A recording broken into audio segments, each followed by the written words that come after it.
करते हैं। जिस तरह से कल सोनिया गांधी से कैप्टन अमरिंदर की मुलाकात होनी, उससे पहले नवजोत सिंह सिद्धू ने एक बार फिर कैप्टन अमरिंदर को निशाना कर दिया है और ये कहा है कि पंजाब की जनता को वो सत्ता दिलवाना चाहते हैं और यही उनका मकसद है। उन्होंने साफ कर दिया कि सिस्टम में उनकी बदलाव की मांग जारी रहेगी। उन्होंने ये भी खुलासा किया है कि उन्हें मंत्री पद ऑफर किया गया है। देखिए, कल सीएम अमरिंदर की सोनिया गांधी से मुलाकात होनी, कल का दिन तय है और मुलाकात से पहले नवजोत सिंह सिद्धू ने एक बार फिर कैप्टन अमरिंदर पर बड़ा हमला किया है और ये बताया है कि उन्हें मंत्री पद भी ऑफर किया गया है, यानी कि वो अपनी बात को यहीं रोक दें या उसे शांत कर दें, इसलिए उन्हें मंत्री पद ऑफर कर दिया गया। ये एक बड़ी बात उनकी तरफ से आज कही गई है और ये बात तब कही गई है जब मंगलवार को मुलाकात होनी है सोनिया गांधी की और कैप्टन अमरिंदर की और उसके पहले मंत्री पद का प्रलोभन दिया गया। सिद्धू ने यह बात कही। 3 तस्वीरें हम आपको दिखा रहे हैं। सिद्धू लगातार हमले कर रहे हैं और उन्होंने साफ तौर पर कह दिया है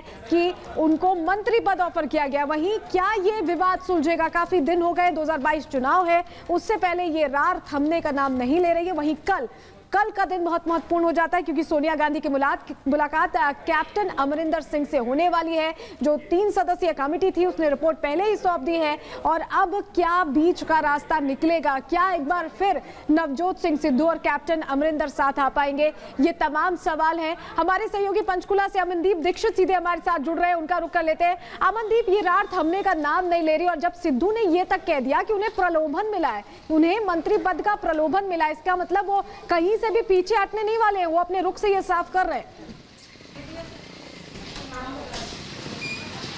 जी बिल्कुल, देखिए इस ट्वीट का समय देखिए, क्योंकि अब बात सोनिया गांधी तक पहुंच चुकी है और बात उस चरण में है जहां पर फैसला होना है। सोनिया गांधी ने ये डिलीवर करना है कि आखिरकार कैप्टन का रोल क्या रहेगा 2022 के चुनाव में और सिद्धू को क्या पोस्ट दी जाएगी और पीपीसीसी का प्रेसिडेंट कौन रहेगा पंजाब का। इस समय सिद्धू का ये ट्वीट करना साफ जाहिर करता है कि किस तरह सिद्धू एक अपनी मंशा क्लियर कर रहे हैं कि कैप्टन के अंडर वो काम नहीं करने वाले। और दूसरी बात, साथ ही साथ ये ट्वीट कहीं ना कहीं हाई कमांड पे प्रेशर भी बना रहा है कि अगर सिद्धू को कैप्टन के अंडर काम करने के लिए बोला गया तो वो कोई और कदम भी उठा सकते हैं। सो इस तरह का ट्वीट यही इंडिकेट करता है। इससे पहले पोस्टर वॉर जारी थी, इससे पहले कैबिनेट के जो मिनिस्टर्स हैं पंजाब के, उनमें 2 फाड़ नजर आए कि किस तरह कुछ कैप्टन के हक में है, कुछ कैप्टन के खिलाफ हैं और मुद्दे जो खिलाफ कैप्टन के खिलाफ जितने भी आवाजें उठ रही हैं वो यही नवजोत सिंह सिद्धू वाली बात रिपीट कर रहे हैं कि बेअदबी के मामलों में अभी तक जस्टिस नहीं मिला है,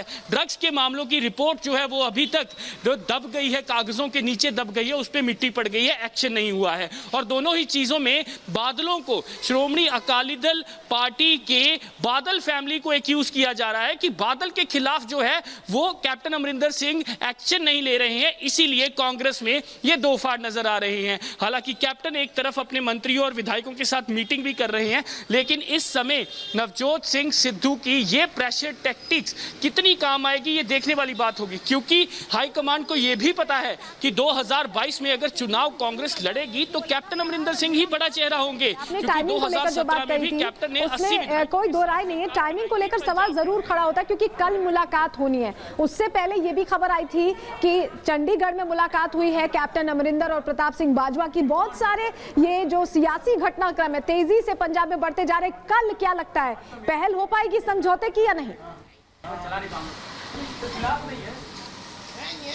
देखिए, एक बात बहुत साफ है, सिद्धू को अगर कोई इंडिविजुअल पोस्ट दी जाएगी पार्टी हाईकमांड की तरफ से पंजाब कांग्रेस में, जो कि जिसकी रिपोर्टिंग ना कैप्टन अमरिंदर सिंह को होगी और ना पंजाब में किसी को होगी, सीधा हाईकमांड को होगी, तभी सिद्धू सेटल डाउन हो पाएंगे। अदरवाइज अगर सिद्धू को कैबिनेट ऑफर की जाएगी वो रिजेक्ट कर देंगे और अगर किसी और पोस्ट जो कि कैप्टन को रिपोर्ट करेगी वो पोस्ट, वो डेजिग्नेशन, वो उसको भी रिजेक्ट कर देंगे, क्योंकि इतनी टसल के बाद, इतने टैक्स करने के बाद सिद्धू कभी भी उस कैप्टन के अंदर काम नहीं करना चाहेंगे जिस पे वो सवालिया चिन्ह खड़े कर रहे हैं, जिसको वो बोल रहे हैं कि वो अकाली दल के साथ हाथ मिला के सरकार चला रहे हैं। सिद्धू शुरू से एक इंडिविजुअल पोस्ट चाहते हैं, लेकिन यह भी फैक्ट है कि 4 से 4.5 साल की सीनियरिटी कांग्रेस पार्टी की सिद्धू को कैसे कोई बड़ी पोस्ट दे दे, कोई फैसला करने वाली पोस्ट दे दे। हालांकि सिद्धू दावा तो ये करते हैं अपने स्टेटमेंट में कि उन्होंने कभी भी किसी पावर की या किसी डेजिग्नेशन का लालच नहीं किया, लेकिन उनका इनडायरेक्ट मतलब यही है कि उनको कांग्रेस पार्टी का डिसीजन मेकर बनाया जाए। जी जी अमनदीप, बहुत बहुत शुक्रिया इस तमाम जानकारी और बातचीत के लिए। आप नजर बनाए रखें, हम आपसे आगे भी अपडेट्स लेते रहेंगे।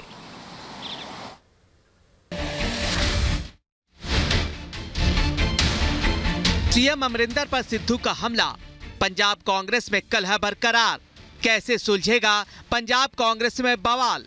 अगले साल पंजाब में विधानसभा चुनाव हैं, लेकिन सत्ताधारी पार्टी कांग्रेस में विवाद ऐसा गहराया है कि सुलझने का नाम नहीं ले रहा। कलह को सुलझाने के लिए कमेटी बनाई गई, दोनों ही गुट की बात सुनी गई, लेकिन हालात जस के तस बने हुए हैं। आज फिर सिद्धू ने सीएम अमरिंदर पर हमला बोला है। 17 साल से लोकसभा, राज्यसभा, विधायक, मंत्री, सिर्फ एक उद्देश्य कि पंजाब के सिस्टम में बदलाव करना है और पंजाब की जनता को सत्ता में वापस लाना है। लेकिन सिस्टम बदलाव के लिए तैयार नहीं है।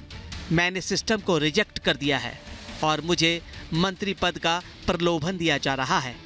कल अमरिंदर की सोनिया गांधी से मुलाकात हो सकती है। इस मुलाकात से पहले सिद्धू की यह बगावती सुर ने कांग्रेस आलाकमान की मुश्किलें और बढ़ा दी हैं। सिद्धू बार बार कह रहे हैं कि सिस्टम में बदलाव की मांग है, पंजाब की जनता को सत्ता दिलाना है। सिद्धू के ऐसे तेवर से पंजाब कांग्रेस में टकराव और बढ़ गया है और हो सकता है कि इसका फायदा आगामी विधानसभा चुनाव में विपक्ष को हो। अगर यह विवाद जल्द से जल्द नहीं ठहरा तो हो सकता है कि आगामी विधानसभा चुनाव में विपक्ष को इसका फायदा मिले। Bureau report, Republic Bharat. तो पंजाब में तो